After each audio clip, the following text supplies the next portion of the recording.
Hai hai hai. Selamat datang kembali di channel Min Donghua. Kali ini kita akan melanjutkan cerita Donghua, Battle Troop di Heaven. Nggak pakai lama lagi, langsung aja kita ke ceritanya. Check it out.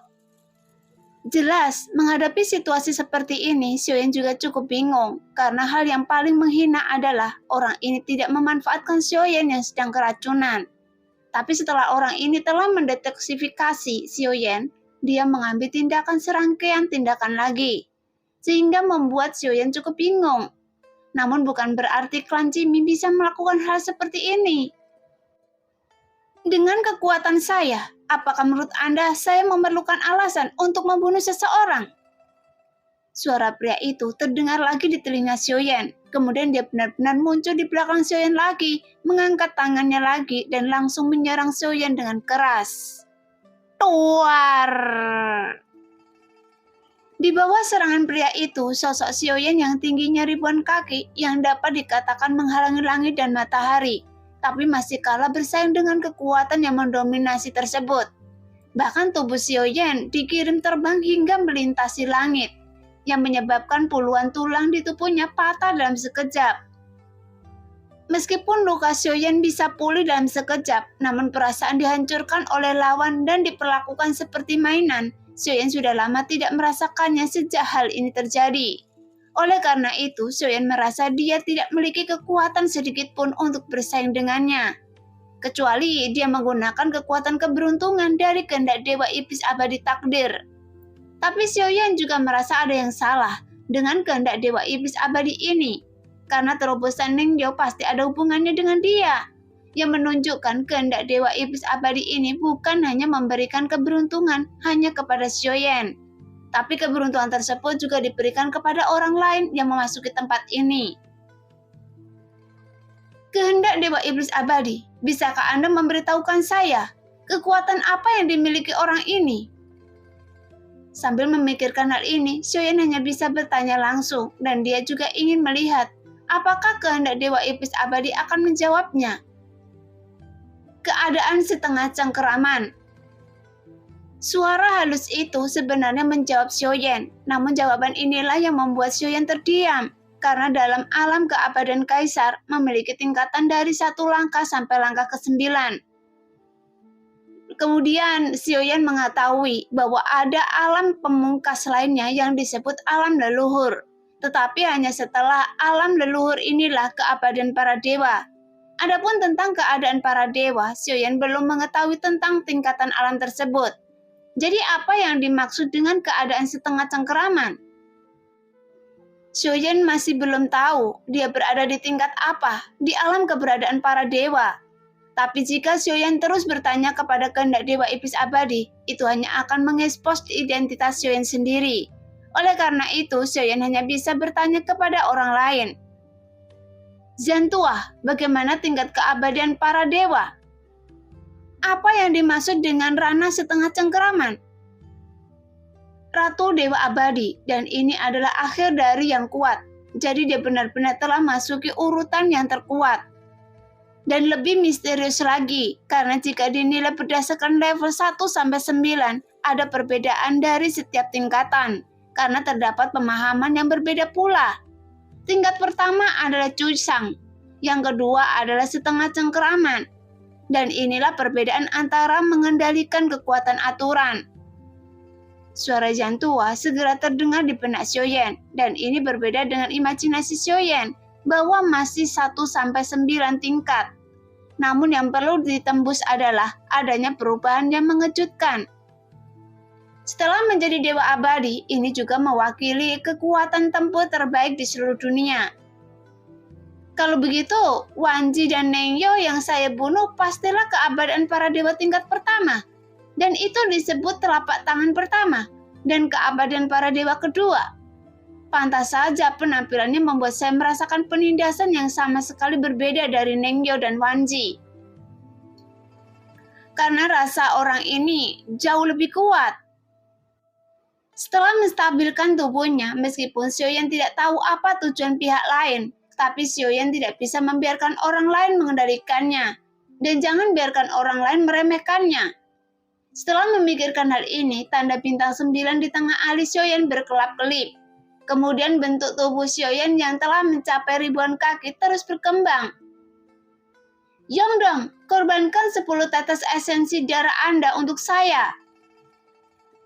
Segera suara Xiaoyan terdengar di telinga Yongdong yang membuat Yongdong tertegun sejenak dan menggertakkan giginya. Namun dia juga tidak berani ragu-ragu dan segera gigit ujung lidahnya. Kemudian 10 tetes esensi darah terbang menuju Xiaoyan. Dan Xiaoyan langsung menelannya sehingga dapat terintegrasi ke dalam tubuh besarnya. Setelah Xiaoyan menerobos ke Dewa Asli Bintang 9, dia tidak pernah benar-benar bisa meledakkan seluruh energi dan kekuatan darahnya sepenuhnya. Sehingga maksimum avatar Dewa Asli hanya bisa mencapai level dari 4.000 kaki. Tapi sekarang, dia adalah Dewa Asli Bintang 9 yang sebenarnya, sehingga Xiaoyan dapat sepenuhnya melepaskan kekuatan tubuh fisiknya, dan dalam sekejap dia sudah mencapai 5.000 kaki. Sehingga tubuh besar Xiaoyan seolah-olah dapat menghalangi langit. Namun meskipun tubuh besar ini masih tak terkalahkan di antara orang kuat yang berada di keabadian Kaisar. Tapi di depan pria yang sangat jelek ini, tampaknya tidak peduli seberapa besar tubuh Xiaoyan. Sulit untuk bersaing, karena ada kesenjangan kekuatan yang seperti jurang di antara kedua belah pihak. Dewa Asli 9 bintang. Jika itu terjadi pada masa kejayaan klan Cimi, tubuh fisik Dewa Asli yang memiliki 9 bintang bukan apa-apa, kata pria jelek itu. Saat Xiaoyan mengambil waktu setelah jeda dalam pertarungan, tapi dia sepertinya tidak peduli apa yang dilakukan Xiaoyan saat ini. Karena tak satu pun dari metode yang dilakukan Xiaoyan tidak menimbulkan ancaman baginya. Bagaimanapun, kesenjangan besar antara kekuatan membuatnya tidak akan berguna apapun yang Xiaoyan lakukan. Tapi pria itu sepertinya hanya ingin melihat apalagi yang bisa dilakukan Xiaoyan saat ini. Setelah esensi dan darah Yongdong juga menyatu ke dalam tubuh Xiaoyan, vitalitas dan darah Xiaoyan juga menunjukkan tanda-tanda bangkit kembali.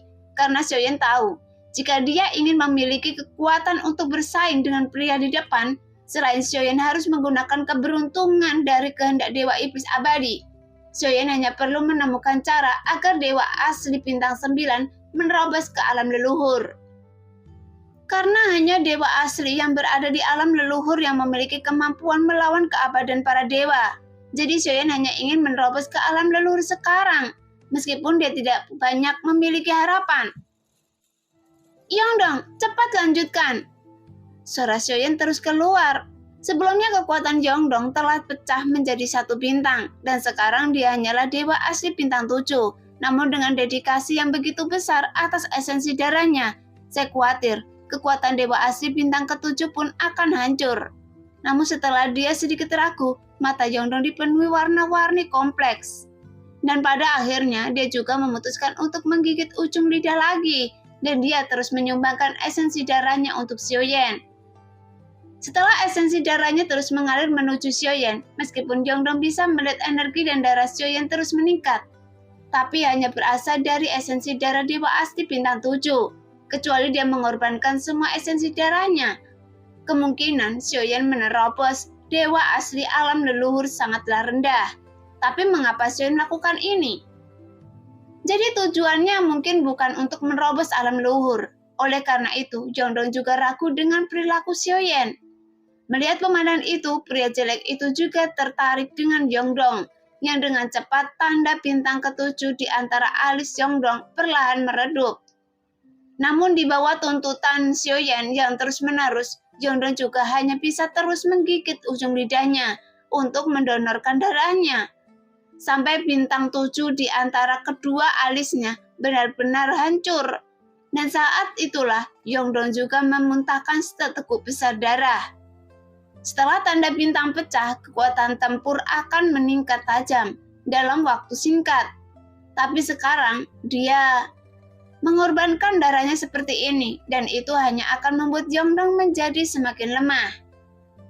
Namun Yongdong juga sepertinya tahu bahwa Xiaoyan sedang mengujinya saat ini, dan sekarang kekuatannya telah jatuh ke Dewa Asli Bintang 6. namun baginya akan lebih baik jika dia bertindak lebih tegas lagi. Saudara laki-laki, apa yang sedang Anda lakukan? Tanya Long Bio sambil memandang Yongdong dengan ekspresi agak terkejut. Namun Yongdong yang mendengar itu masih mengabaikannya dan dia hanya menatap tajam ke arah tubuh besar Xiaoyan yang berdiri di langit dan menghalangi matahari. Tapi terus gigit lidahnya dan menyemburkan esensi darahnya.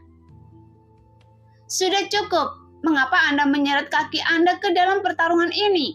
Saya sudah lama menunggu Anda, jadi jangan pernah mengambil tindakan lagi, karena saya tidak tahan lagi. Pria jelek itu menyilangkan tangannya berdiri di depan Xiaoyan. Meskipun secara fisik sama sekali tidak ada perbandingan di antara kedua belah pihak. Namun ketika kesenjangan kekuatannya terlalu besar, maka perbedaan ukuran tubuh yang besar juga tidak berpengaruh. Namun setelah pertarungan dengan Neng Yo, jika bukan karena pria jelek di depan Xiaoyan yang datang membantunya, saya khawatir sekarang tubuh Xiaoyan dan avatar dewa asli, mungkin kedua tubuh ini telah membusuk menjadi genangan darah oleh racun tempereng surgawi Neng Yo. Tapi setelah orang ini menyelamatkannya, dia ingin membunuhnya. Jadi apa yang sedang dilakukan orang ini? Tapi setelah Xiaoyan berpikir lama, dia tetap tidak menemukan jawabannya. Hanya saja pengorbanan Yongdong saat ini membuat Xiaoyan semakin ragu. Mungkinkah orang ini tidak ada hubungannya dengan Yongdong? Di bawah pengorbanan Yongdong kali ini, tanda bintang ke-6 di antara kedua alis juga pecah berkeping-keping yang membuat dia menyemburkan seteguk darah lagi. Nah, demikianlah cerita hari ini. Terima kasih yang sudah menonton video Min Earth sampai selesai. Sampai jumpa di video selanjutnya. Bye-bye.